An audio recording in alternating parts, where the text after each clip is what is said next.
السلام عليكم ورحمة الله وبركاته. إن الحمد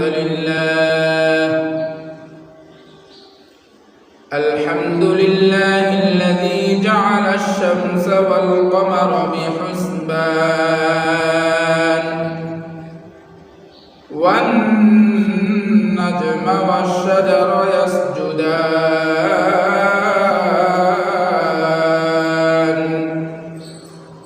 وفضل زمانا على زمان كما فضل مكانا على مكان وإنسانا على إنسان ونشهد أن لا إله إلا الله وحده لا شريك له ونشهد أن سيدنا وسندنا وحبيبنا وطبيب قلوبنا ومولانا محمدا عبده ورسوله صلى الله تعالى عليه وعلى آله وأصحابه وبارك وسلم تسليما كثيرا أما بعد فقد قال الله تعالى في شان كلامه المجيد وفي فرقانه الحميد أعوذ بالله من الشيطان الرجيم بسم الله الرحمن الرحيم يا أيها الذين آمنوا إنما الخمر والميسر والأنصاب والأزلام رجس من عمل الشيطان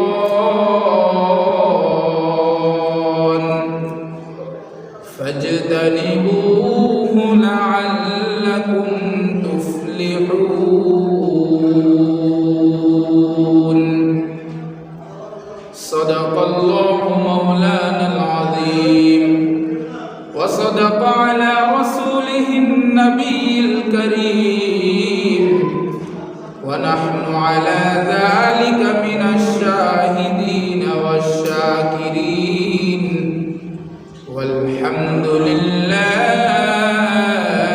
رب العالمين سبحانك لا علم لنا إلا ما علمتنا إنك أنت العليم الحكيم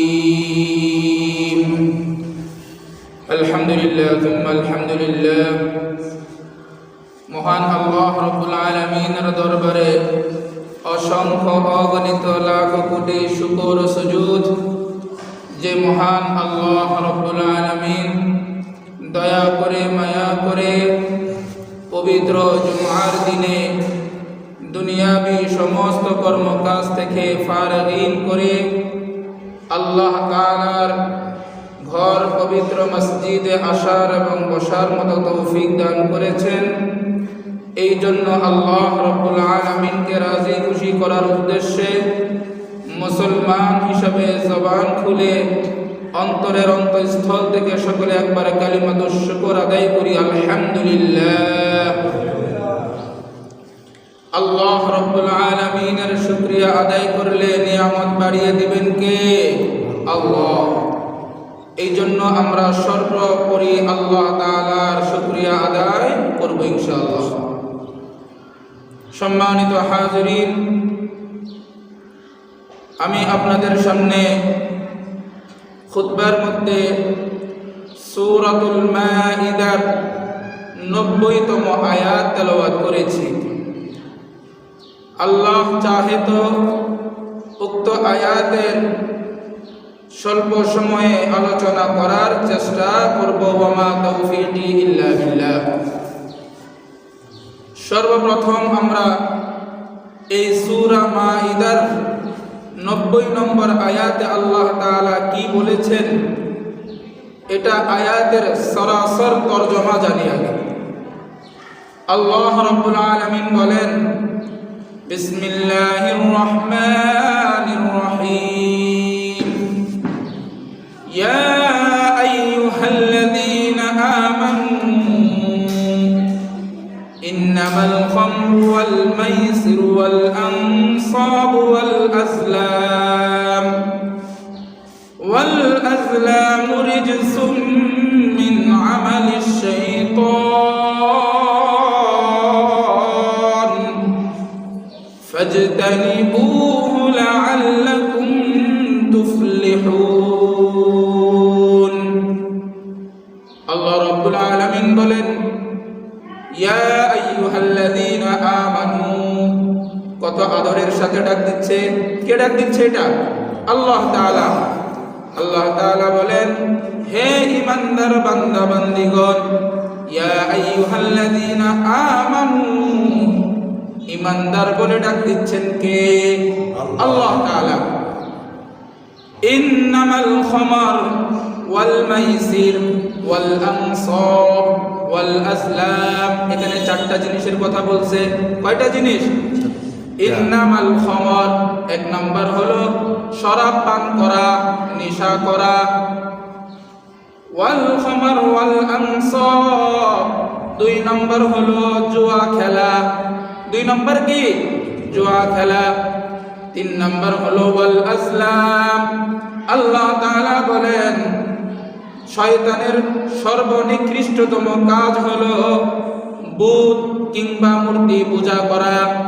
রিজসুম মিন আমালিশ শাইতান। আল্লাহ রাব্বুল আলামিন বলেন, এই কাজগুলো হলো শয়তানের নিকৃষ্টতম কাজ। এই কাজগুলো কিসের কাজ? শয়তানের নিকৃষ্টতম কাজ। তাহলে এই আয়াতের মধ্যে আমরা সরাসর তরজমার মাধ্যমে কি জানলাম? আল্লাহ তাআলা বলতেছেন, ইয়া আইয়ুহাল্লাযীনা আমানু, হে আমার ঈমানদার বান্দা বান্দীগণ, তোমরা জেনে নাও, ইন্নামাল খামর, নেশা করা, খামর পান করা, শরাব পান করা, এটা আমি আল্লাহ তাআলার কাছে শয়তানের নিকৃষ্টতম কাজের একটা কাজ। বুঝে আসছেন কথা? ওয়াল মাইসির, দুই নাম্বার জুয়া খেলা। দুই নাম্বার কি খেলা? বলেন না, সবাই বলেন, কি খেলা? জুয়া খেলা। ওয়াল মাইসির, তিন নাম্বার ওয়াল আনসাব, মূর্তি পূজা করা। যেখানে মূর্তি পূজা হয়, মূর্তি পূজা বেদী, এই সমস্ত জায়গায় যাওয়া, এটাও শয়তানের নিকৃষ্টতম কাজ। ওয়াল আজলাম, আল্লাহ তাআলা বলেন, একেবারে সর্বশেষ হলো শয়তানের নিকৃষ্টতম কাজ হলো একে অপরের সাথে পরস্পরে ঝগড়া বিবাদ করা। আল্লাহ রাব্বুল আলামিন বলেন, এই কাজগুলো হলো রিজসুম মিন আমালিশ শাইতান, এগুলো হলো শয়তানের নিকৃষ্টতম কাজ। নাউযুবিল্লাহ। প্রত্যেকটা জিনিসের একটা স্তর থাকে, থাকে কি থাকে না? ভালো স্তর, মন্দ স্তর থাকে কি থাকে না? আবার মন্দের মধ্যেও স্তর থাকে, ভালোর মধ্যেও স্তর থাকে। শয়তানের যত মন্দ কাজ আছে স্তর অনুযায়ী, এই স্তর অনুপাতে শয়তানেরও নিকৃষ্টতম কিছু কাজ আছে। আছে না নাই? আল্লাহ তাআলা বলেন, শরাব পান করা, মদ পান করা, নেশা করা এবং জুয়া খেলা, মূর্তি পূজা করা এবং যেখানে মূর্তি পূজা হয় এই সমস্ত জায়গা বেদিক মেনে জায়গায় যাওয়া, এই সবগুলো কাজ হলো রিজসুম মিন আমালিশ শাইতান, আল্লাহ তাআলা নিজে বলেন সূরা মাইদার মধ্যে 90তম আয়াতে, এইগুলো হলো শয়তানের নিকৃষ্টতম কাজ। নাউযুবিল্লাহ। এরপরে আল্লাহ তাআলা কি বলেন? ফাজতানিবুহু লাআল্লাকুম তুফলিহুন। আল্লাহ তাআলা বলেন, বান্দা তুমি হয়তো কোনো কারণবশতে নেশাগ্রস্ত হয়ে যেতেই পারো, অথবা জুয়া খেলতেই পারো, কিংবা তুমি কোনো কারণে মূর্তি পূজা বেধি জায়গায় যেতেই পারো, কিংবা পরস্পর একে অপরের সাথে হিংসাত্মক আচরণ করতেই পারো। কিন্তু এরপরে যখন এগুলোকে তুমি নিজে গুনাহ মনে করবা, এরপরে গুনাহ মনে করার পরে ফাজতানিবুহু, এগুলো তুমি ছেড়ে দাও। আল্লাহ তাআলা বলতেছেন ফাজতানিবুহু, কি করে দাও? ছেড়ে দাও, ছেড়ে দাও। যদি তুমি এগুলো ছেড়ে দিতে পারো, লাআল্লাকুম তুফলিহুন। এবার আল্লাহ তাআলা বলেন, তুমি যদি এই কাজগুলো ছেড়ে দিতে পারো, তাহলেই তুমি দুনিয়া ও আখিরাতে সফল কামিয়াব। সুবহানাল্লাহ। তাহলে কি জানলাম? নেশা করা, নেশাগ্রস্ত হওয়া, কিংবা জুয়ার আড্ডায় বসা, কিংবা মূর্তি পূজারী জায়গায় যাওয়া, কিংবা একে অপরের সাথে হিংসাত্মক আচরণ ব্যবহার করা, এগুলো শয়তানের সর্বনিকৃষ্টতম কাজ। এবার আসেন আল্লাহ রাসূল সাল্লাল্লাহু আলাইহি ওয়াসাল্লাম হাদিসের মধ্যে কি বলেন? খুব মনোযোগ সহকারে আলোচনাগুলো শুনবেন। আলোচনাগুলো বর্তমান সময় উপযোগ হিসাবে আমাদের অত্যন্ত জরুরি। বুঝে আসছেন কথা? عن أبي هريرة رضي الله تعالى عنه قال قال رسول الله صلى الله عليه وسلم ثلاث من حرم الله عليهم الجنة। আল্লাহ রাসূল সাল্লাল্লাহু আলাইহি ওয়াসাল্লাম বলেন, সালাসুন, তিন শ্রেণীর মানুষের জন্য। সবাই বলেন, কয় শ্রেণীর? তিন শ্রেণীর মানুষের জন্য হারামাল্লাহু আলাইহিমুল জান্নাহ, জান্নাত আল্লাহ তাআলা হারাম করে দিয়েছেন। নাউযুবিল্লাহ। তিন শ্রেণীর মানুষের জন্য জান্নাত কি করে দিয়েছেন? বলেন না, কি করে দিয়েছেন? হারাম করে দিয়েছেন। অর্থাৎ যেই মানুষগুলো এই তিন শ্রেণীর অন্তর্ভুক্ত থাকবে, তাদের জন্য আল্লাহ রাসূল সাল্লাল্লাহু আলাইহি ওয়াসাল্লাম বলেন, হারামাল্লাহু আলাইহিমুল জান্নাহ, তাদের জন্য জান্নাত হারাম। নাউযুবিল্লাহ। এবার এই তিন শ্রেণী কে কে আমাদের জানা দরকার আছে না নাই? বলেন না, দরকার আছে না নাই? আমিও এই তিন শ্রেণীর মধ্যে আছি কিনা এটাও আমার জানা দরকার আছে। আছে না নাই? এক নম্বরে আল্লাহ রাসূল সাল্লাল্লাহু আলাইহি ওয়াসাল্লাম বলেন, সালাসুন হারামাল্লাহু আলাইহিমুল জান্নাহ, আল্লাহ তাআলা যেই তিন শ্রেণীর মানুষের জন্য জান্নাত হারাম করেছেন, তন্মধ্যে এক নাম্বার হলো মুদমিনু খামরিন, যেই ব্যক্তি নেশাগ্রস্ত। যেই ব্যক্তি কি গ্রস্ত? নেশাগ্রস্ত। নেশা করে, মদ খায়, গাঁজাখোর, ডালখোর, ভুট্টাখোর, আছে না নাই? বলেন না, আছে না নাই? এই সমস্ত গাঁজাখোরদের জন্য আল্লাহ তাআলা রাসূল সাল্লাল্লাহু আলাইহি ওয়াসাল্লাম বলেন যে তোমার জন্য হারামখোর, তোমার জন্য জান্নাত হারাম। তোমার জন্য কি হারাম? বলেন না, কি হারাম?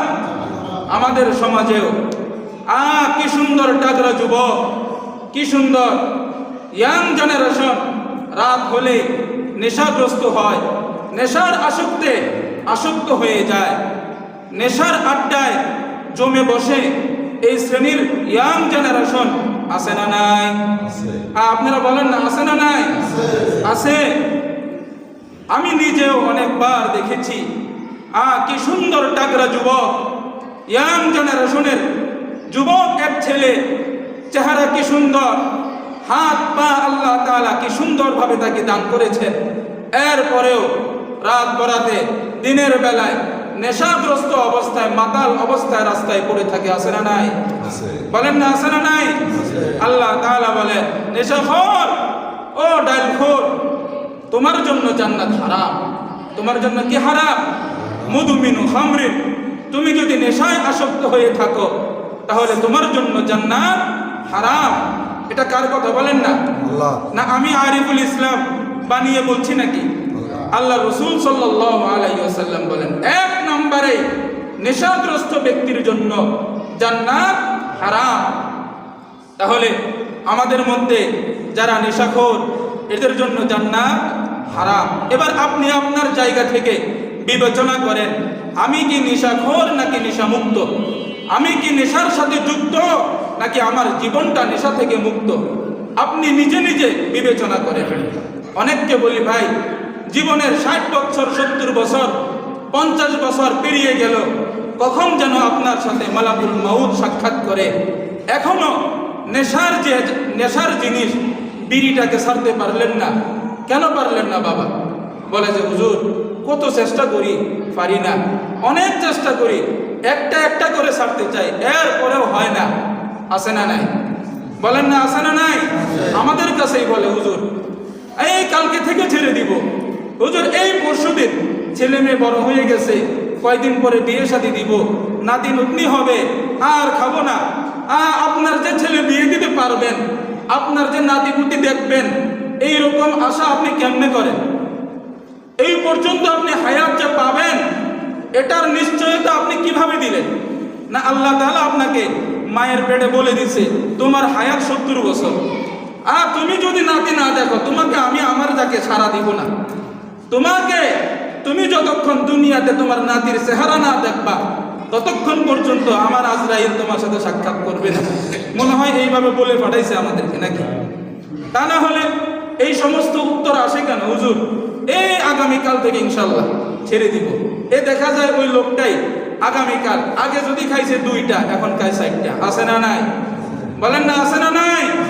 মনে রাখেন, এই সমস্ত নিশাখোরদের জন্য আল্লাহ রসুল সাল্লাল্লাহু আলাইহি ওয়াসাল্লাম বলেন, তোমার জন্য হারামখোর, তোমার জন্য জান্নাত হারাম। তোমার জন্য কি হারাম? জান্নাত হারাম। 2 নম্বরে আল্লাহ রসুল সাল্লাল্লাহু আলাইহি ওয়াসাল্লাম বলেন, জান্নাত কয় শ্রেণীর জন্য হারাম? বলেন না, মনে আসেনি আপনাদের? কয় শ্রেণীর মানুষের জন্য জান্নাত হারাম? 3 শ্রেণীর। 1 নম্বর, নেশাখোর ব্যক্তির জন্য জান্নাত কি হারাম। 2 নম্বর, আল্লাহ রসুল সাল্লাল্লাহু আলাইহি ওয়াসাল্লাম বলেন, ওয়াকুল ওয়ালিদাইন, পিতা মাতার অবাধ্য সন্তানের জন্য জান্নাত হারাম। আমাদের সমাজে আছে না নাই? বলেন না আছে না নাই? পিতা এবং মাতা সন্তানকে কি সুন্দর চলার জন্য একটি দিক নির্দেশনা দিয়ে থাকে, কিন্তু সন্তান পিতা মাতার কথা না মেনে বন্ধুর আড্ডায় পড়ে, নারীর লোভে পড়ে, লোভ লালসায় মিলে শয়তানের আবদ্ধ বেড়াজালে হয়ে এবার পিতা মাতার অবাধ্যতা হয়ে দুনিয়ায় জীবন যাপন করছে। এইরকম অবাধ্য সন্তান আছে না নাই? বলেন না আছে না নাই? ওয়াকুল ওয়ালিদাইন, আল্লাহ রসুল সাল্লাল্লাহু আলাইহি ওয়াসাল্লাম বলেন, অবাধ্য সন্তানের জন্য জান্নাত হারাম। বুঝে আসছেন কথা? এবার আপনি আপনার সাথে যোগ মিলান যে আমি আমার পিতার বাধ্য সন্তান নাকি আমার পিতা মাতার অবাধ্য সন্তান। আমার পিতা মাতা আমাকে যেইভাবে চলতে বলে আমি সেইভাবে চলি, না আমার পিতা মাতার চলার যে পথ আমাকে দেখিয়ে দিয়েছে আমি তার উল্টা চলি। আপনি নিজের সাথে নিজে যোগ মিলান। বুঝে আসছেন কথা? সবকের মতো মুখস্থ করেন, 3 শ্রেণীর মানুষের জন্য জান্নাত হারাম। 1 নম্বর কি? সবাই বলেন, নেশাখোরের জন্য। সবাই বলেন কিসের জন্য? যেই ব্যক্তি নেশাখোর, ওই ব্যক্তির জন্য জান্নাত হারাম। 2 নম্বর, যেই ব্যক্তি পিতা মাতার অবাধ্য সন্তান, ওই শ্রেণীর মানুষের জন্য জান্নাত হারাম। 3 নম্বর, খুব ভালো করে খেয়াল করবেন, যেটা বলার জন্য এতক্ষণ আলোচনা করেছি। 3 নম্বরে আল্লাহ রসুল সাল্লাল্লাহু আলাইহি সাল্লাম বলেন, আদ-দায়্যুসু, আদ-দায়্যুসু, আল্লাহ রসুল সাল্লাল্লাহু আলাইহি সাল্লাম বলেন, দায়্যুসের জন্য জান্নাত হারাম। এবার প্রশ্ন হলো, হুজুর অনেকের কাছেই হয়তো দায়্যুস শব্দটা নতুন। দায়্যুস মানেটা কি? এর অর্থ বুঝিয়ে বলুন। খুব ভালো করে লক্ষ্য করবেন, আল্লাহ রসুল সাল্লাল্লাহু আলাইহি সাল্লাম নিজেই হাদিসের ভাষায় দায়্যুসের পরিভাষায় কাকে বলে এটা বুঝাই দিচ্ছে। সুবহানাল্লাহ। আল্লাহ রসুল সাল্লাল্লাহু আলাইহি সাল্লাম বলেন, আদ-দায়্যুসু আল্লাযী ইউকিররু আহলাহু খাবীসুন। আল্লাহ রসুল সাল্লাল্লাহু আলাইহি সাল্লাম বলেন, দাইয়ুস হলো ওই ব্যক্তি যেই ব্যক্তি স্বীকৃতি দিচ্ছে, মেনে নিচ্ছে তার অধীনস্থ ব্যক্তিদের, তার অধীনস্থ যারা আছে তাদের অশ্লীলতাকে। বুঝে আসছেন কথা? আল্লাযী, যেই ব্যক্তি ইউকিরু আহলাহু, তার অধীনস্থ ব্যক্তিদের আচার ব্যবহার খবিসুন, যদি খবিসমূলক হয়, এইরকম আচার ব্যবহারকে যদি তার অধীনস্থ ব্যক্তিদের এই সমস্ত খাবাসিয়তকে যদি মেনে নেয়, ওই ব্যক্তি হলো দাইয়ুস। এবার আরেকটু সহজে বোঝার জন্য বলি, আমাদের সমাজে অনেক পিতা আছে যাদের মেয়ে পর্দাবিহীন, একেবারে টাইট ফিটিং জামা কাপড় পরে বেপর্দায় চলাফেরা করে, কিন্তু পিতা কোনোদিন একদিনও সন্তানকে বলে নাই, মা রে তুমি উপযুক্ত হয়েছ, তোমার এখন পর্দা করা ফরজ, তোমাকে পর্দায় চলতে হবে, তোমাকে বেপর্দায় চলা যাবে না। এই ধরনের আদেশ কখনো পিতা বলে নাই। যদি এই ধরনের একটা বারের জন্য সন্তানকে পর্দায় আনার জন্য পিতা কিংবা মাতা তার নিজের সন্তানকে যদি না বলে থাকে, এই বেপর্দা মেয়ের জন্য তার পিতা হলো দাইয়ুস। বুঝে আসছেন কথা? অর্থাৎ আপনি আপনার মেয়ের বেপর্দায় চলাটাকে স্বীকৃতি দিচ্ছেন। বুঝেন নাই কথাটা? বুঝে আসছেন কথাটা?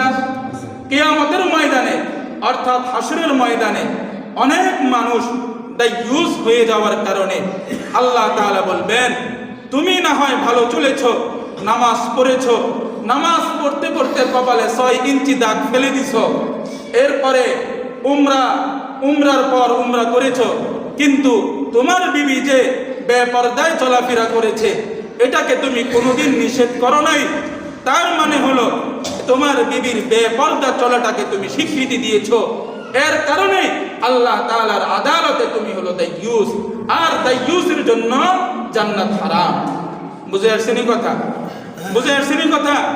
বাবাগণ, চাচারা, এবার আপনারা আপনার জীবনের সাথে আপনি আপনার জীবনের সাথে যোগ বিয়োগ মিলিয়ে দেখেন, আমি দাইয়ুসের মধ্যে পড়ি কিনা।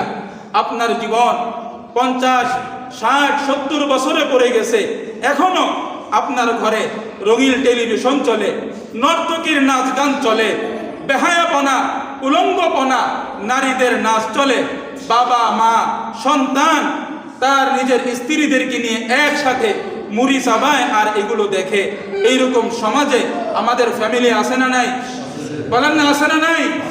আপনি এই অশ্লীলতাটাকে, খবিসুনটাকে আপনি নিজে স্বীকৃতি দিলেন।